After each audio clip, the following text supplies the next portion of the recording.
Olá, seja bem-vindo ao programa Sem Filtro, aqui pela TV UFMA, o seu canal de ideias. A cada semana recebemos personalidades ligadas à política, à cultura, esporte, direitos humanos e outras áreas para um bate-papo franco e inspirador sobre suas trajetórias e o mundo em que vivemos. Nosso convidado de hoje é um nome conhecido na vida pública maranhense. Bancário, professor, advogado, mestre em políticas públicas pela UFMA, construiu uma carreira marcada pela defesa de direitos e o compromisso com as causas sociais. Foi presidente do Sindicato dos Bancários do Maranhão, chefiou a Delegacia Regional do Trabalho, também foi deputado estadual, deputado federal e secretário de Estado da Ciência, Tecnologia e Inovação. Hoje, à frente da Secretaria de Estado da Agricultura Familiar, trabalha para fortalecer a produção rural, garantir geração de renda e valorizar o trabalho dos agricultores e agricultoras do Maranhão. O Sem Filtro de hoje recebe Bira do Pindaré. Bira do Pindaré é advogado e mestre em políticas públicas pela Universidade Federal do Maranhão. Presidiu o Sindicato dos Bancários e de 2003 a 2006 liderou a Delegacia Regional do Trabalho no Maranhão. Na política, foi eleito deputado estadual em 2010 e reeleito em 2014. De 2015 a 2016, foi secretário de Estado da Ciência, Tecnologia e Inovação do Maranhão. Em 2018, foi eleito deputado federal com 99.598 votos. Como parlamentar, apresentou projetos como o PL que instituiu o feriado do bancário, no dia 28 de agosto, e a proposta que reconhece São Luís do Maranhão como a capital nacional do reggae, aprovado por unanimidade na Câmara dos Deputados e no Senado Federal. Atualmente, é secretário de Estado da Agricultura Familiar do Maranhão. Para essa conversa, eu tenho a companhia dos jornalistas Geraldo Jensen e Lígia Teixeira. Obrigado por virem aqui no dia de hoje. Muito obrigado, viu? Bira, obrigado também pela sua presença. A gente recebeu há uns 2 meses também atrás o secretário Washington, que é do PT, do Partido dos Trabalhadores, e era inevitável fazer uma pergunta para ele logo de início, né? Com a situação que a gente vê do ponto de vista da questão do grupo político, que foi o grupo que elegeu o atual governador Carlos Brandão, que aparentemente você tem uma divisão, né? Aparentemente não, você tem uma divisão clara dentro desse grupo. Como é que o senhor vê as eleições estaduais para governador do ano de 2025? Meus cumprimentos a todos e todas. É um prazer estar aqui do lado de vocês, Fábio, Lígia, Geraldo, e conversar sobre os assuntos aqui que interessam ao Maranhão. Começando pela sua pergunta, dizer primeiro que eu lamento profundamente a divisão do grupo, né? Porque esse grupo foi vitorioso em sucessivas eleições, né? E foi exatamente a unidade desse grupo que deu a força necessária para que o grupo pudesse ter êxito em tantas eleições seguidas. Foram 2 eleições com Flávio Dino, né, e uma eleição com o governador Carlos Brandão. De maneira que é lamentável esse tensionamento, esse desentendimento que há, né, e evidentemente que isso traz prejuízo para todos os lados. Por outro lado, apesar das dificuldades sinalizadas no cenário, eu creio que na política sempre há espaço para o diálogo e para os entendimentos, né? E nesse momento, quem comanda esse processo é o presidente Luiz Inácio Lula da Silva. Então, nós esperamos que o Lula, né, tenha a capacidade de incidir sobre essa questão e encontrar o melhor caminho para a composição do grupo no estado do Maranhão. Porque o presidente Lula tem interesse na eleição do Maranhão. A eleição do Maranhão, ela tem peso na eleição nacional, né? Dizem que o Maranhão é uma Santa Catarina, né, invertida, do ponto de vista do perfil do eleitor. Aqui é mais lulista e lá é mais ultradireitista, vamos dizer assim. Então, tem um peso. E uma eleição no Brasil hoje, em qualquer que seja o cenário ou os candidatos postos, possivelmente vai ser uma eleição acirrada, né? E aí, evidentemente, que não dá para você desprezar a importância que tem o estado do Maranhão, né, numa disputa nacional. Por isso, eu acho que o presidente Lula, notadamente preocupado, né, vai incidir sobre a questão. Não é à toa que ele já iniciou as conversas com o governador Carlos Brandão, e isso certamente vai ter algum desdobramento. Lígia? Secretário, vamos voltar um pouquinho no tempo. O senhor já falou da importância da eleição do ano que vem, do ponto de vista do executivo, mas eu queria falar um pouquinho do Senado. O senhor foi há 20 anos, vai fazer 20 anos ano que vem que o senhor foi candidato ao Senado, teve mais de 500.000 votos, quase mais de meio milhão de votos, quer dizer, numa estrutura que envolvia ali 2 pessoas muito importantes e poderosas da política, o senhor conseguiu esse feito que até hoje é lembrado como um fenômeno da política. Então, em relação ao Senado, eu gostaria muito de saber o que que o senhor acha nesse ambiente complexo que a gente está vivendo, em que o presidente Lula vê a eleição para o Senado como um momento muito importante para a gente discutir o futuro do Estado Democrático de Direito. O senhor acha que com 2 vagas abertas a gente tem a chance, da esquerda fazer 2 senadores no ano que vem, ou há algum espaço para fragmentação no Senado diante desse cenário ainda incerto que a gente está vivendo? Olha, a eleição do Senado é extremamente importante para o Brasil, né? E é prioridade para o presidente Lula. Ele quer eleger os 2 senadores. Se fossem 2 senadores de esquerda, seria maravilhoso, mas não me parece que seja a situação mais aparente, né, para o ano de 2026.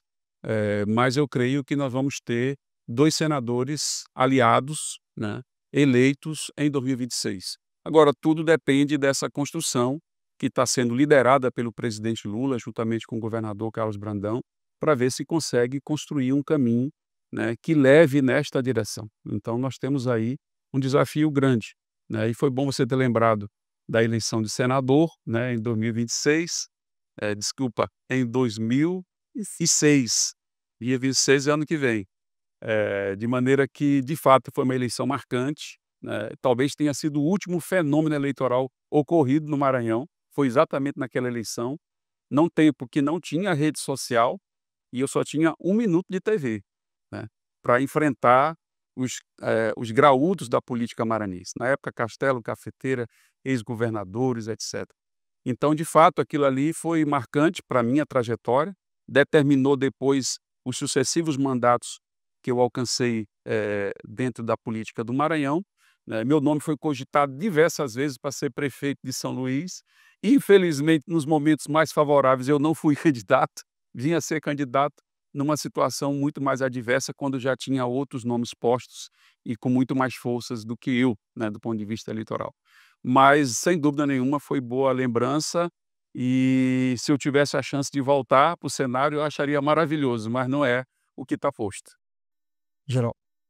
Eu lembro muito dele, dessa campanha, vira muito jovem, lá na beira do Pindaré, meu querido Pindaré, dizendo: "Olha, eu nasci aqui", muito bonito aquilo. Inclusive eu votei no senhor, viu. Muito obrigado. Mas secretário, eh, respondendo à pergunta de Lígia, o senhor falou a respeito dos candidatos, dos senadores de esquerda, vamos colocar essas aspinhas aqui, porque na minha concepção, apesar de tudo, quem parece mais à esquerda seria a senadora Ana Paula. A deputada Elisiane, por quem eu tenho um imenso carinho e imenso respeito e consideração, não é de esquerda, né? Inclusive está no PSD, um partido que coloca o presidente na berlinda com muita frequência. E o nosso querido PDT, com a bênção de Jackson Lago, também já faz muito tempo que se desvia de ser um partido de esquerda. Mas vamos deixar essas conceituações para os cientistas políticos. Digamos que nós elejamos 2 senadores alinhados ao presidente Lula, ainda que não de esquerda, como nós temos hoje em dia os nossos 3 senadores que estão sempre votando e apoiando o presidente Lula. Há poucos dias nós tivemos um discurso do deputado Iglesias, que de forma prática parece ser o líder do governo na Assembleia, dizendo que o governador Brandão não faz parte do grupo de Lula. Não sou eu, são palavras do deputado Iglesias. Sendo assim, ainda é possível trazer o Brandão para a base de Lula, juntamente com outro candidato que vá somar e levar a governabilidade para o presidente Lula, ainda que não sejam candidatos de esquerda. É possível isso na sua concepção, incluindo aí o governador Brandão, que cada vez mais se aproxima de direita e inclusive de extrema direita? Bom, na verdade, a política é muito dinâmica, né? Então ela se movimenta demais. Mas hoje, na atualidade, na fotografia que nós temos, o governador Carlos Brandão pertence ao grupo do presidente Lula. Então o Iglesias está por fora. Completamente equivocado em relação à realidade atual. Certo. Isso pode mudar, é evidente que tudo pode mudar na política. Ela é dinâmica. Mas na atualidade o que nós temos é o governador na base do Lula e disposto a continuar na base do Lula, né? Então ele reafirma isso a todos os momentos. Eu acho que não é nenhum segredo para ninguém essa disposição, até porque pelo peso também que o Lula tem no estado do Maranhão. O Lula sempre saiu daqui com mais de 70% dos votos, né? Então é provável que ele repita isso e as pesquisas demonstram que sim. Então, e até porque o governo dele resgata um conjunto de programas sociais que agrada a população, né? E sobretudo a população mais pobre, né? Ele prometeu colocar o pobre no orçamento e o rico no imposto de renda, né? E ele está fazendo isso na prática. Inclusive aprovou agora a isenção do imposto de renda para quem ganha até 5 mil e taxou os super ricos. Então é uma medida inédita no país e que aponta na direção correta, que é a inversão, né, de prioridades, garantindo uma equidade social maior do ponto de vista tributário. Então eu creio que a tendência é que o governador, né, e me parece o desejo manifesto dele de continuar na base do presidente Lula. Mesmo que haja divisão, porque, veja, não é a primeira vez e nem será a última que nós podemos ter vários palanques apoiando o mesmo presidente da República. Na eleição anterior já foi assim. Se vocês recordam bem, nós tínhamos o Brandão e tínhamos o Everton Rocha, que eram alinhados ao presidente Lula. Então já tínhamos dois palanques, né, do Lula na eleição anterior. Embora o Lula tenha se comprometido mais com o governador Brandão, porque esteve aqui na sua campanha, participou de comício, fez declaração pública e pediu voto, né, ao então candidato Carlos Brandão. Então, eu creio que ter mais de um palanque também não seria algo, digamos, inviável do ponto de vista político, como já aconteceu no Maranhão e em outros estados. O senhor já escolheu o seu, a propósito? Não, eu estou no lugar onde eu estou no governo, né? Então a minha tendência é seguir este caminho, né? Até que se prove o contrário, né? O caminho é este. Secretário, o senhor lembrou há pouco da sua eleição para o Senado em 2006, mas a gente está diante de uma nova eleição em 2026. O senhor pretende ser candidato, deputado estadual, deputado federal, e o senhor falava que pode ser por um outro partido, do qual o senhor faz parte hoje, que é o PSB, mas pode ser que o senhor retorne ao PT? Perfeitamente. Então, de fato, é um assunto que eu tenho falado muito pouco, a bem da verdade, Fábio, porque eu estou focado na gestão. Então, estou deixando os assuntos políticos para a hora da política. Mas não é segredo, né, que sou pré-candidato a deputado federal, então trabalho nesta perspectiva. E como nós tivemos uma situação adversa envolvendo o PSB, no qual eu sou filiado já há 12 anos, né, nós já abrimos conversas, né, e discussão oficialmente com o PT, né, para discutir o meu retorno ao Partido dos Trabalhadores, porque eu vim de lá, né, eu vim do PT. Então já tenho uma identidade, uma afinidade, etc. Mas isso tudo está em construção, a gente ainda vai fazer muito diálogo, muito debate, temos até março para definir o prazo, né, mas está bem encaminhado nessa direção. Portanto, é o nosso propósito, né, mas como disse e repito, eu estou focado no trabalho até final de março.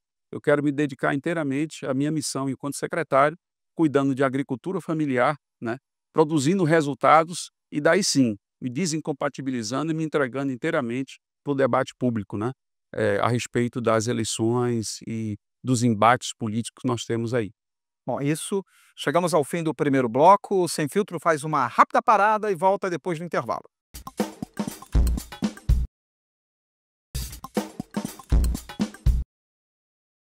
O programa Sem Filtro está de volta aqui pela TV UFMA, o seu canal de ideias, hoje conversando com o secretário de Estado da Agricultura Familiar, Bira do Pindaré. Participam desta conversa os jornalistas Geraldo Jensen e Lígia Teixeira, que a gente começa agora nesse segundo bloco a perguntar a Lígia. Secretário, o senhor estava falando de uma pretensão de ser novamente candidato a deputado federal e queria aproveitar esse tema, lembrar que o senhor tem uma ampla trajetória no sindicalismo, nos movimentos populares, sempre navegando na margem esquerda do Rio Eu queria saber como é que o senhor vê essa subrepresentação que a gente tem hoje, principalmente no Congresso Nacional, nas casas legislativas de um modo geral. A gente vê um movimento do Congresso para tentar melhorar essa subrepresentatividade com alguns mecanismos legais, como as cotas de gênero, as cotas para os negros, mas mesmo esses dispositivos eles têm as suas deficiências. A Justiça Eleitoral está tendo um problemão com as cotas de gênero agora, né? Porque há uma tendência de você manipular esse processo também. Como é que o senhor vê essa situação de subrepresentação exacerbada, um Congresso que caminha cada vez mais para temas, digamos assim, de vereadores nacionais, não é, como se costuma, dizer. Que ideia que o senhor poderia, dar como alguém que vem de grupos vulnerabilizados para a gente melhorar a representação no Congresso Nacional? Olha, sinceramente, eu sou a favor das cotas. Eu defendo cotas para as universidades, defendo cotas nos concursos públicos. E eu, sinceramente, acho que deveríamos evoluir também para as cotas na atividade política. Porque é inviável você ter um Congresso que não espelhe a sociedade. Você tem uma população 70% de pretos e pretas e tem um Congresso Nacional com apenas 4%. Isso é evidentemente uma desconexão da realidade completa. Entendeu? Então, hoje nós temos um Congresso que é elitizado, que é fruto da compra de votos, né? Uma compra de voto exacerbada. Eu sou testemunha disso, eu sou vítima disso, né? Porque me pergunta assim: por que você perdeu a última eleição? Eu perdi porque eu não tive como disputar com dinheiro. Essa é a realidade. Que era dinheiro demais. E a gente sabe que é assim que funciona. Mas parece que ninguém quer colocar o dedo na ferida. Ninguém quer mexer nisso, né? Os órgãos de controle, instituições, tudo me parece muito omisso diante disso. E o resultado é um Congresso totalmente subrepresentado do ponto de vista da sociedade, né? Pela diversidade que nós somos num Brasil gigante como esse, com tantos segmentos sociais, né? Aqui no Maranhão mesmo, né? As comunidades tradicionais, quer dizer, quantos quilombolas que nós temos no Congresso, quantos indígenas nós temos no Congresso, quantas quebradeiras de coco, assentados rurais, né? Ou trabalhadores da cidade. Não temos a representação do povo real, autêntica. Então, eu sinceramente acho que a gente deveria evoluir para cotas. Eu sei que é muito difícil isso, não está posto hoje na realidade. Você toca num ponto desse, é uma polêmica geral, né? Mas eu não estou vendo outra saída, né? Eu não consigo encontrar. Se alguém tiver, que me digam, porque eu não consigo. Da forma que vai se reproduzir, né, as mazelas da política brasileira, né, por datas indefinidas, né, porque eu não vejo como a gente avançar, melhorar, se não tiver, né, uma decisão mais firme em relação a isso. O que é muito difícil acontecer. Por quê? Quem decidiria sobre isso? O Congresso Nacional. O Congresso Nacional vai tomar uma decisão que afeta ele próprio? Não vai tomar. Então, a gente fica diante de uma situação realmente muito delicada. A gente vai lutando aqui, se esforçando. Quer dizer, casos como o meu são exceções à regra, né? Exatamente. Porque você acaba sendo um furo ali em todo esse processo, né? Uma vez que ele é dominado, né, pelo poder econômico, né? E um poder econômico que corrompe, né? Não é o poder econômico de quem investiu em educação, em saúde, etc. Não, é aquele que está corrompendo, comprando o cabo eleitoral a peso de ouro, né? Pelo interior do Maranhão, pelo estado inteiro, e aqui na cidade também, nos bairros, né? Se você entra nos bairros hoje aí, é tudo contaminado. E eu senti isso. A eleição passada, meu nome era cotado para ser um dos mais votados da cidade. Quando abriu a urna, cadê? Não apareceu a quantidade de votos que se esperava. Por quê? Porque alguém chegou lá e arrematou, né, com a força da grana que ergue e destrói coisas grandes. Mas o senhor não acha que a gente poderia, de alguma maneira, aprimorar esse sistema de cotas? Porque mesmo com as cotas, você ainda tem os caciques partidários controlando principalmente os valores que vão ser distribuídos para os candidatos e encontrando fórmulas para manter essa mesma realidade que o senhor colocou muito bem. Então, a gente tem alguns países, por exemplo, que adotam um sistema de já deixar cadeiras reservadas, né? Em vez de você, o processo eleitoral seria uma superação do processo eleitoral, porque daí você já tem cadeiras reservadas de gênero ou de grupos vulneráveis, o percentual só de ser discutido. Isso. São cotas, mas são Só cotas cota. que são Cadeira reservada é cota. mas imagino que elas sejam um pouco menos reféns, da questão da distribuição dos valores para a campanha Não eleitoral como enquanto candidatura, mas isso, a cota cota reservada é. na cadeira do Congresso, né. A gente tem algumas experiências, o senhor acha que a gente não poderia Mas evoluir um é pouco disso que eu mais? estou falando, seria cotas nas vagas do Congresso Nacional, né, e em todas as instâncias do Parlamento brasileiro, no Parlamento estadual e no municipal também. Então seria reserva de vagas dentro do Congresso Nacional. Mas é como eu digo, chegar a esse ponto, como que a gente chega? Se o Congresso, ele se beneficia do sistema atual.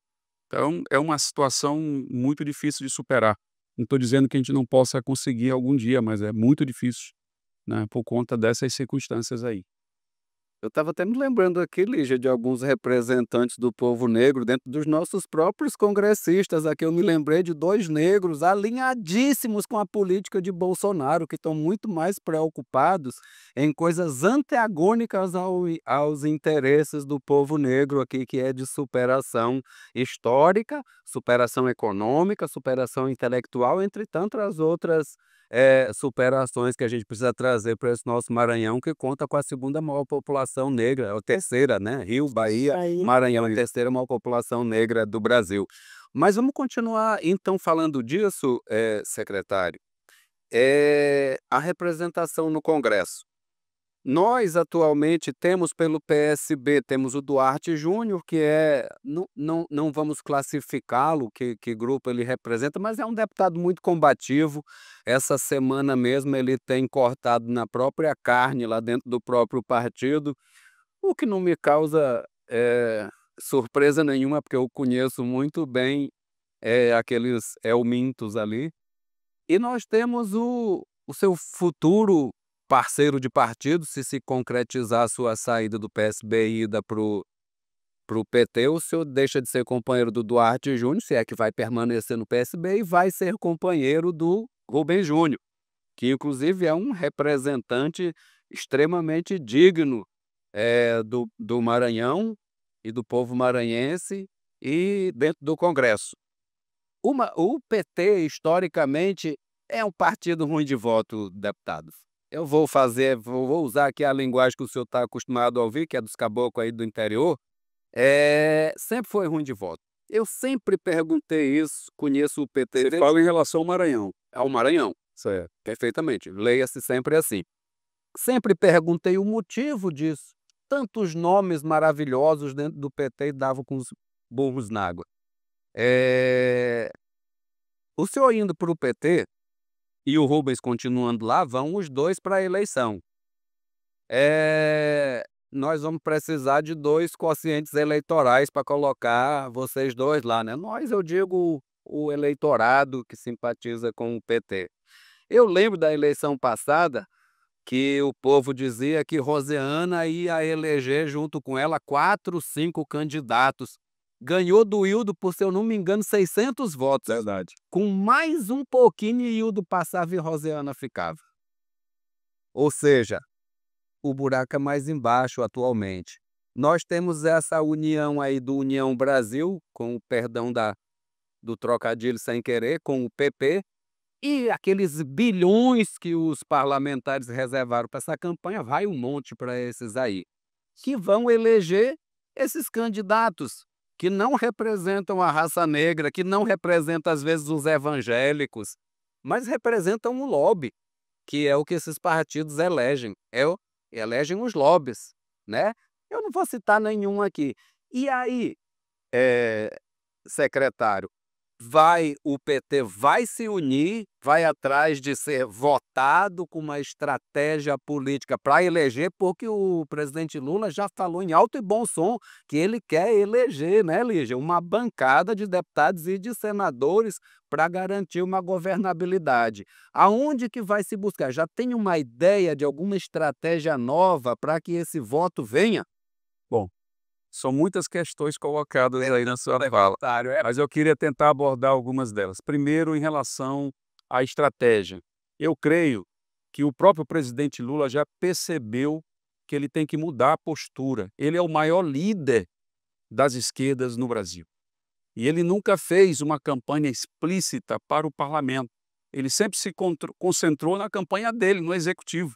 Então, eu acho que se ele muda a postura, se ele direciona o discurso para reforçar a campanha para o Parlamento Federal, seja na Câmara, seja no Senado, eu acho que nós já vamos ter um resultado diferente, né? Você vê que o bolsonarismo, hoje, grande parte daqueles que são eleitos porque o Bolsonaro pediu o voto. Até o nome é emprestado para poder ter o voto, né, do bolsonarismo em favor dos candidatos que são ligados a eles, né? Então, acho que da mesma forma nós temos que fazer. Quem é o nosso grande líder? É o Lula. Então, nós temos que ter a fala do Lula, temos que ter o empenho do Lula, a postura do Lula também voltada para isso. Eu acho que isso já ajudaria muito na eleição dos nossos candidatos. Segundo, em relação à questão da composição no partido, e se o partido tem menos votos, se tem pouco voto, etc., eu acho que nós temos que ler a trajetória do Maranhão. O PT teve uma ascensão no poder em 2020, em 2002. Isso. 2002, na eleição de 2002. Tomou posse em 2003. Pois bem, nós passamos anos esperando por isso. Foram 3 eleições. Na 4ª eleição, Lula ganhou. O que a gente esperava naquele momento? Que a gente fosse a grande representação, né, do Lula no estado do Maranhão. Mas, infelizmente, não fomos. Diferente do Piauí, diferente do Ceará, diferente da Bahia, Rio Grande do do Norte. Rio Grande do Norte. Nesses estados, o PT passou a ser a grande representação política. Mas aqui, por força da Aliança Nacional, foi deslocado, né, para o grupo que dominava o estado, né, que era o Grupo Sarney, né? Então, o PT ficou em segundo plano. O PT não teve condição de ter uma ascensão porque havia uma aliança necessária. A gente tem que reconhecer que a aliança era necessária e o Lula fez isso na época, né?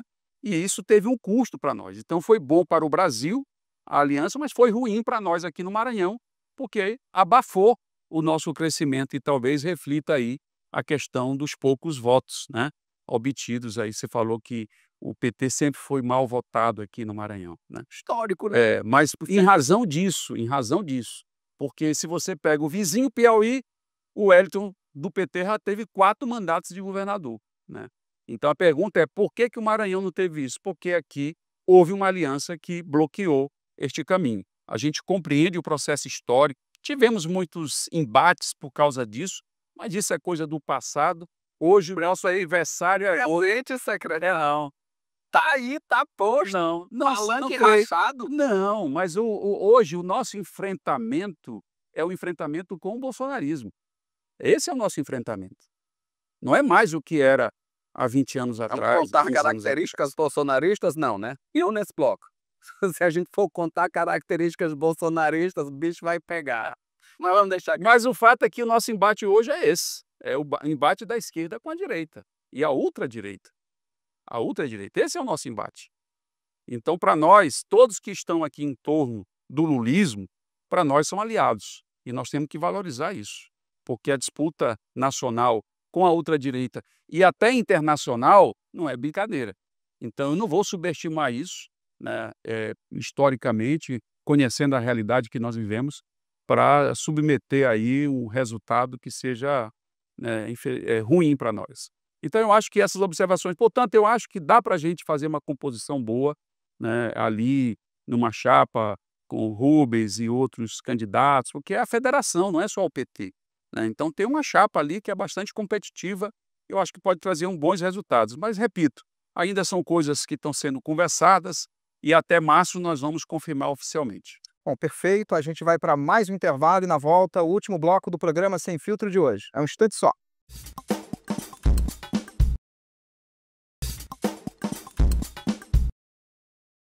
Voltamos para o último bloco do programa Sem Filtro, aqui pela sua TV UFMA.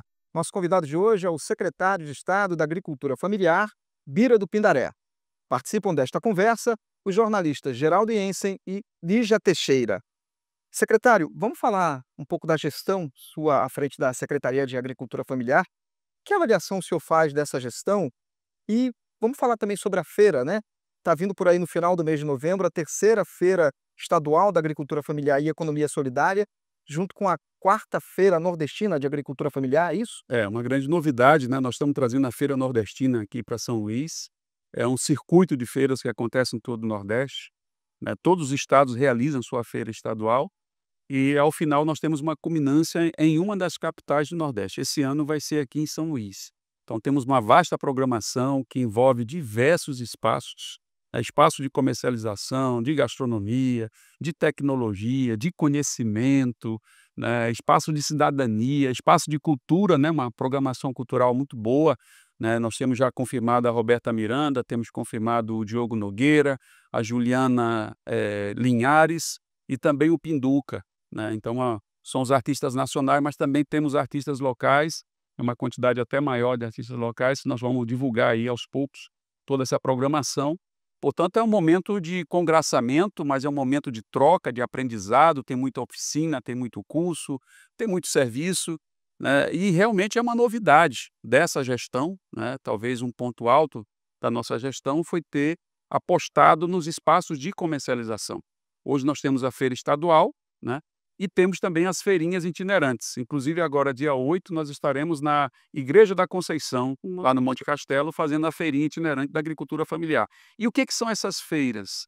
São feiras que priorizam não, dão exclusividade aos produtores e produtoras da agricultura familiar do estado do Maranhão. Então, lá você não vai encontrar produto nem da Bahia, nem do Ceará, não vai encontrar produto muito menos do estrangeiro. É só produto maranhense. Da farinha d'água, passando pelo mel, pelos produtos in natura, né, enfim, todos os produtos que a gente pode oferecer, né, ligados à mandioca, ligados ao mel, ligados ao babaçu, né, e a outras cadeias produtivas importantes aqui da nossa agricultura familiar. Então, uma riqueza muito grande. E o que a gente faz com esses espaços é criar uma vitrine, né, para exibir o potencial e a força que tem a agricultura familiar.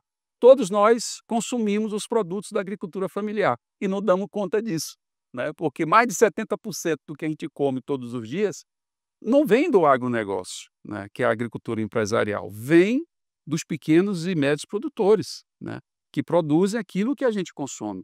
A agricultura empresarial produz para exportação. A soja, ela passa direto aqui na linha de trem e vai ali para os navios, né? Ninguém consome a soja que é produzida do Maranhão. A gente consome o feijão, consome o arroz, consome a farinha, o mel e etc. Então, é desses produtos que nós estamos falando, é dessa força, é dessa gente, muitas das vezes esquecida e sofrida, porque ainda estão na roça do toco, porque não tem tecnologia, porque não tem assistência técnica, porque não tem formação, porque não tem terra, porque não tem água. É uma luta tremenda. E a gente pode tornar tudo isso menos penoso. E é esse o desafio que está colocado. As feirinhas é uma vitrine daquilo que é produzido pelo Maranhão, né, na agricultura familiar. E por isso que a gente incentivou tanto essa prática para que a comercialização pudesse dinamizar, para eles se sentirem como empreendedores, né? Nós não concordamos com a ideia de agricultura de subsistência. Essa palavra para nós é abominável, que ela já tem, sei que é das letras aí, né? Ela já traz... da agricultura também. E da agricultura também, o Geraldo. Então, a subsistência, quer dizer, uma existência inferior. Nós não queremos isso. Nós queremos uma existência digna. Então, aquele caboclo que está na roça, nós temos que criar condições para que ele possa ter um trabalho digno e viver daquilo com orgulho, com alegria, com prosperidade, né? E aí sim a gente muda a realidade, porque esse cara que não tem oportunidade no campo é o cara que vem para a periferia da cidade, aumentar os bolsões de miséria, criar esse ambiente perverso de violência, né? Por conta de toda a diversidade que a gente sabe, que é esse mundo que a gente vive aqui na zona urbana. Então, nós temos que inverter essa lógica. E aí nós temos que apostar na atividade da agricultura, porque é a que mais emprega, a que mais gera trabalho, a que mais gera renda, a que ocupa ainda 40% do nosso povo. Então nós temos todos os argumentos, só que nunca deram a atenção devida para esta área. Então, se você me pergunta qual a dificuldade, eu te digo, a maior dificuldade nossa é não ter um financiamento próprio para a agricultura familiar, como tem a educação, como tem a saúde, como tem a segurança e outras áreas de políticas públicas. Todas são importantes, nós sabemos disso. Alguém vive sem um hospital, sem um atendimento médico? Não. Escola precisa, sim. Segurança pública, ok. Mas quem é que garante o básico, o alimento? Todo mundo precisa todo dia estar até na oração do Pai Nosso. O pão nosso de cada dia. Todo mundo precisa disso. Quem que produz? E qual é a condição desse povo? Então, para nós, hoje, é um motivo assim de muita alegria poder ter um planejamento capaz de dar resposta a qualquer que seja a demanda da área da agricultura familiar. O que nos falta, e aí é que é o grande desafio, é ter financiamento suficiente para atender o tamanho da demanda, que não é pequeno. Eu queria continuar nesse ponto. Você falou bastante da questão da comercialização da estratégia da SAF com as feiras, e a gente tem aí uma aparente contradição. O Brasil produz alimento para exportação e alimenta grande parte da população mundial, mas a gente ainda tem gaps no Brasil em relação a principalmente boa alimentação para as populações mais vulneráveis. O governador Carlos Brandão tem políticas. Essa semana mesmo ele apresentou um projeto que melhora a questão nutricional nas escolas da rede estadual. Também tem o programa Maranhão Livre da Fome, que é um programa importante que foca especificamente em aquisição de alimentos oriundos da agricultura familiar. E aí, secretário, nós estamos às portas da COP30. O Brasil ele vai protagonizar uma discussão muito importante nessa área de construção de desenvolvimento sustentável, num cenário que muitos dizem que é catastrófico de mudanças climáticas. E aí, gostaria que você falasse mais um pouco desse desafio. A comercialização acertada, dar visibilidade para os produtores, mas do ponto de vista da produção, como é que a gente organiza a produção, incrementa a produção? O senhor está falando de financiamento, mas quais seriam os maiores desafios para que a gente garanta que essa contradição do Brasil, que fornece alimentos para o exterior, mas ao mesmo tempo tem dificuldade de garantir a alimentação adequada para a sua população, apesar da gente ter os programas, inclusive do governo Lula, que diminuíram bastante esse gap de alimentação no Brasil? Olha, é muito boa a tua pergunta, Lígia, porque a COP é uma grande oportunidade para nós. O presidente Lula está de parabéns, o governador Carlos Brandão está organizando a comitiva, nós estaremos lá na COP. Temos vários painéis que vamos participar, exibindo propostas que são executadas aqui no Maranhão. Nós da SAF vamos levar o projeto amazônico de gestão sustentável, que já está sendo executado pelo governo do estado, né, sob o comando do governador, né, que é um projeto financiado com dinheiro estrangeiro, inclusive, que é o dinheiro do FIDA, né, e é um projeto super exitoso que leva oportunidade para as comunidades rurais de se estruturarem, né, do ponto de vista social e produtivo, né, capaz de dar um caminho, né, apontar uma direção que seja sustentável economicamente, socialmente e culturalmente para essas comunidades. Então, isso nós já estamos fazendo, já estamos fazendo. Agora, a COP, ela, uma das metas do presidente Lula, pelo que eu acompanho aí no debate público, é a criação de um fundo, né? Um fundo de defesa do meio ambiente. Na verdade, é um fundo de investimento, né? E esse fundo seria financiado por todos os países que aderirem, né? E segundo a imprensa noticia, já tem pelo menos 40 países dispostos a aportar recurso nesse fundo. Se a gente chegar a 100 países, que já seria uma meta razoável, nós temos aí cerca de 170, 180 países no mundo, não é isso? Então, se chegar a 100 países, e se cada um colocar $1 bilhão, nós vamos ter 100 bilhões de dólares, né, para financiar o desenvolvimento na Amazônia. Porque nós estamos falando de Amazônia. A COP acontece aqui, o que o Lula está propondo é um fundo de financiamento para proteger a Amazônia. E onde que esse recurso vai ser aplicado? Pode ter certeza que a área mais estratégica para a aplicação desse recurso é a agricultura familiar, né?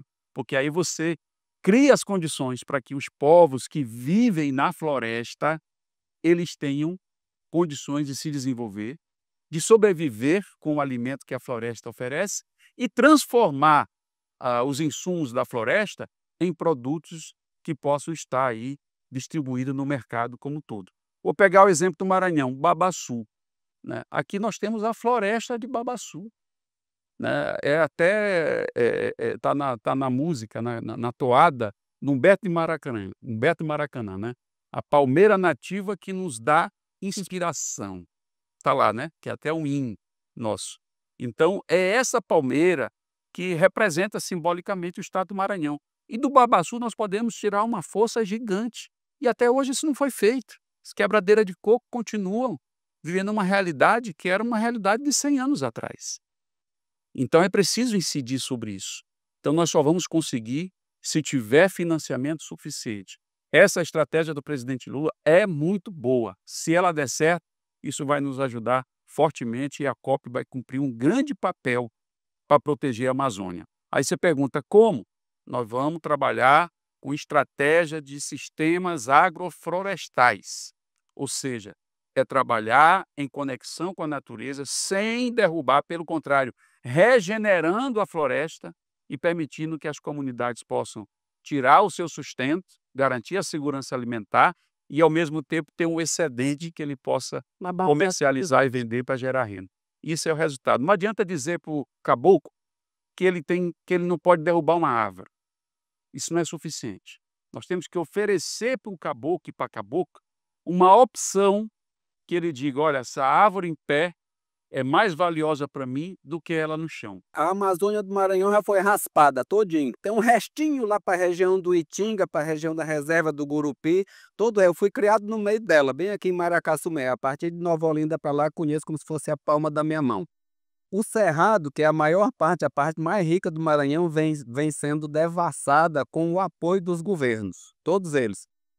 Muito se fala hoje em dia que é tecnologia, que não precisa mais derrubar. Ou seja, tá bom o cerrado que já derrubaram, mas não vamos derrubar mais. E uma maneira seria estimular a agricultura familiar, que é autossustentável.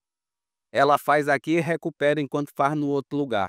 O que está faltando para fazer isso? Se a gente lá no Fórum Carajás consegue lidar com 30 comunidades, a gente que tem um troquinho assim vindo da Alemanha, uma besteirinha que vem da França, a gente vai lá implantar galinheiro levando uma tecnologia bem simplesinha. Plantar é muito fácil, difícil é você ter que vender para o atravessador, que não fica nadinha para você, mas se tivesse um projeto para trabalhar bem aí, o que todo matuto sabe, até todo jornalista que também sabe plantar, que nem eu, sabe o que é para fazer. E aí, é possível? É possível. Você fala, por exemplo, do atravessador. Como é que a gente elimina? Com as feirinhas. Se você tiver feirinha do produtor em todos os municípios, ele não vai depender de atravessador. O caminhão vai lá na roça buscar. Vai buscar e ele próprio vai criar as condições, ele vai participar da feirinha, ele leva o produto dele, ele vende. Mas como é que ele vende se ele não tem uma banca, se ele não tem um lugar para expor, se não tem uma mobilização, se não tem uma organização? Então, hoje a gente começa a estimular e eu observo que muitas prefeituras já estão organizando feirinhas. E eu acho isso muito positivo, eu acho que é um resultado bom do nosso trabalho, porque nós estamos dando exemplo, né? Então, as feirinhas têm que ser dinamizadas cada vez mais, abrindo espaço para a comercialização, né? Agora, além disso, nós precisamos, você falou, a Amazônia está devastada, de fato, no Maranhão. Então, qual é o nosso desafio? É a regeneração. Nós temos que ter uma... difícil. Mas nós temos que batalhar por isso, né? E nós estamos... por isso que é tão importante essa estratégia do Lula de captar recursos, porque aí você vai... Hoje já tem política de incentivo para quem mantém a floresta do jeito que ela está. O sujeito pode ganhar dinheiro com isso, né? Hoje está se falando de crédito de carbono, né, que é algo que ainda não está bem devidamente regulamentado, mas quando for, vai ser uma fonte interessante, né? Se você manter a sua floresta, você vai ganhar tanto, né? Então é uma alternativa, porque a floresta passa a ser uma fonte de renda e o sujeito tem um estímulo para não derrubar. E além disso, nós temos que regenerar. Então, ao invés de ficar incentivando somente criação de gado, aí entra a questão do crédito, né? Ao invés de prestar dinheiro só para criar gado ou para plantar soja, nós temos que começar a incentivar que os agricultores montem projetos agroflorestais. Então, vamos recuperar a plantação de piqui, de buriti, de juçara, né, que o pessoal chama por aí de açaí, né?